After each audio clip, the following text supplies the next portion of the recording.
Dear friends, hello everybody. Today we have a really interesting video to examine in detail. Pyrokinesis. It's the ability to work with fire energy. In this video, well, you'll see that right now and I'll give my commentaries, and my friend Danila will help me.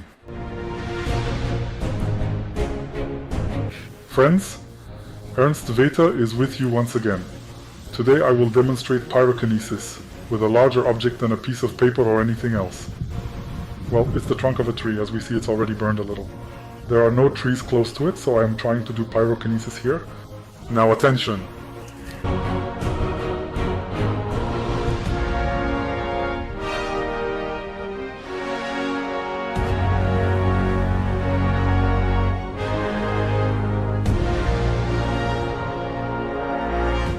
Ernst, this video is just absolutely fantastic, because for me pyrokinesis is at the maximum maybe lighting a match or some piece of a cotton ball. But here the whole tree is burning. The only thing is I felt pity for the tree a little bit. Could you tell us some details about the tree? How did you prepare for that technique? In previous video of this section, you told that for levitation of an object, it takes 45 minutes per day to prepare yourself. For this telekinesis, 14 days, yeah? But to do it this way, to generate that fire, how much time does it take? As a matter of fact, it's not particularly about the time, it's more about how much the temperature control skill is trained. It means that the technique of working with temperature basically can be performed quite fast. But as you've noticed, the tree already had traces of fire. I chose it on purpose. That tree had been set on fire by somebody before. Some vandals decided to burn it anyhow. I would never burn a fresh tree which is young, to harm it in some way. Because to tell the truth, I don't know exactly how far the fire can go inside. I mean, how much the temperature can harm the trunk of the tree. If it just was bark, but the temperature rises inside the whole object,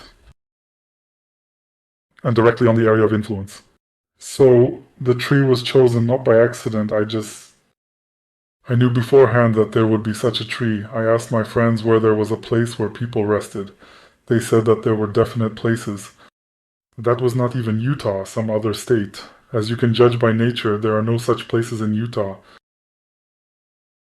And my friends and I chose this place. They showed that their people could rest. We found the place. It was already burned, and I had been preparing for 2 days. That moment, we were having rest at my friend's place, and I had been preparing for 2 days.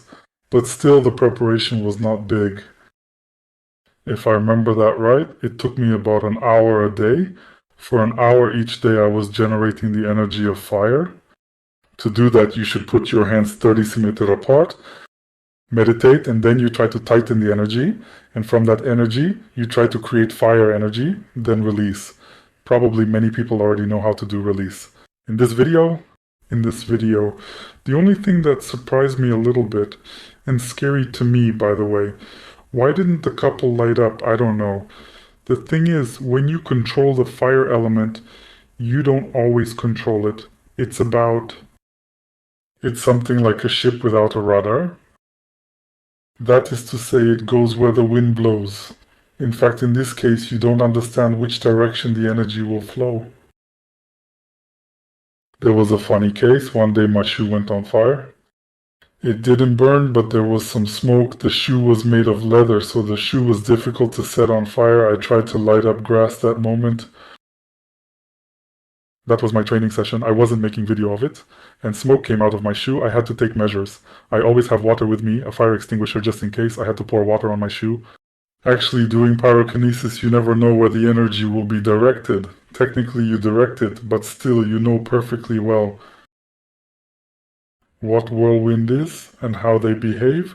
And for example, when you do telekinesis, directing more energy to the object, you influence it more. Well, in pyrokinesis, it can go wild. So I warn you against doing it at home. Only in the open air and in the places where there are no inflammable objects. So I give this module of my courses in the end usually for people to prepare themselves properly and become spiritually mature enough. We were prepared for this not to be an experiment. It's not just a prank and set something on fire. It's a very powerful energy work. And, when a person's past a certain point, it's not so much about showing someone, it's about realizing what he's capable of. So it's one of my last modules of study.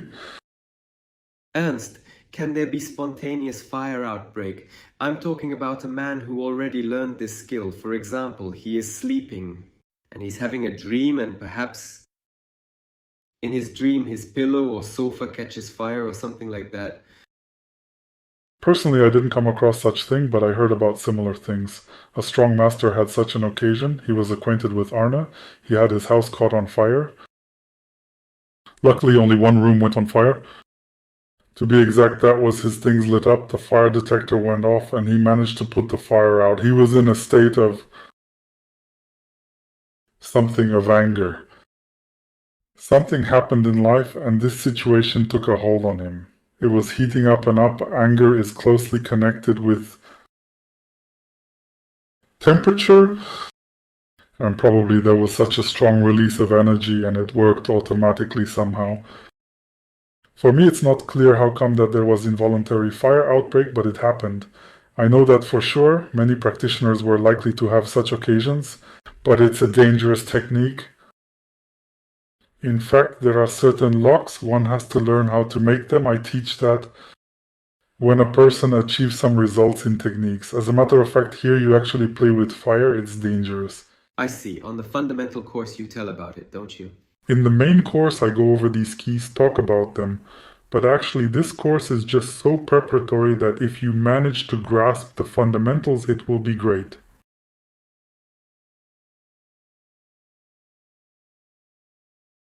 But after that, you'll go a long way to master the skill. To be honest, I know that many people refuse from that, because they are attracted by something simpler. Speaking of telekinesis, for instance, it's simpler to study, to learn, to use. Here, stronger concentration is required. Moreover, your brain always blocks these elements because your brain's first function is to save your life. And if it sees any danger, it just won't let it happen. That's it. I see, Ernst. I heard that fire can be different. Different in energies. I mean, the fire from a fireplace, for example. It has certain characteristics which are different from the fire of a church candle or usual candle. What about the fire during pyrokinesis? Does it have certain peculiarities? The fire of pyrokinesis depends on the strength of your chakras directly. Stronger the chakras, stronger the fire. By the way, there is an interesting fact that if someone set an object on fire, if he loosens the energy of the body, or your light body, the fire can go out even on objects that are easy to burn. It doesn't have the energy of the real fire. By any measure, it's artificial fire which directly depends on you. And if some object is a little wet, for example, if you sustain energy, it burns. If you loosen, it goes out. What if we light up a candle? Well, if you light it up not for the first time, of course, it'll continue to burn. The object that already burned, that's why it was easier for me to burn the tree which had already burned. It had burned already, it knows fire, and fire knows it. They were connected already. A candle is lit up easily. A match is lit up easily. It's easier to work with inflammable objects because you don't have to hold energy. The most difficult technique is pyrokinesis on metal. I mean, you can set metal on fire. But again, this fire is so artificial that you have to sustain it. After all, metal actually doesn't burn. How come that fire appears inside metal? By all odds, it's a transition from organic to non-organic with energy generation. And if you are trying to light up a fire, imagine how much energy you should give out, because the very physics of fire requires energy transition, and this energy will be taken from you. So it is quite hard, energy-consuming process. Have you done pyrokinesis with metal? Never, but it's quite interesting to try. On the whole, it's easier to try doing pyrokinesis with old coins. Old coins or precious metals, they have a certain type of energetics, they are easier to work with. We can try. I've never done it. I knew about it. Well, since people lack belief in this phenomenon, and if we show them it on metal, they will say that it's a gimmick, it cannot exist, how can it even be possible? Dear friends, if you are interested in the subject of Siddhi, the subject of super abilities, we are glad to inform you that we have a group where we teach people and we give education from the very beginning. That means you get the basis, which gradually leads you to such Siddhi as telekinesis, pyrokinesis, levitation. To a certain extent, we'll tell you about more powerful Siddhi such as teleportation. So don't miss a chance. If you are interested, subscribe. The link to the video is in the description below. Dear friends, we'll be glad to see you in our group. Friends, I thank you for your attention. I hope this information helped someone. If you were interested, put a like, subscribe to our channel, click on the bell to not miss the next issues. There will still be a lot of interesting things here. See you soon.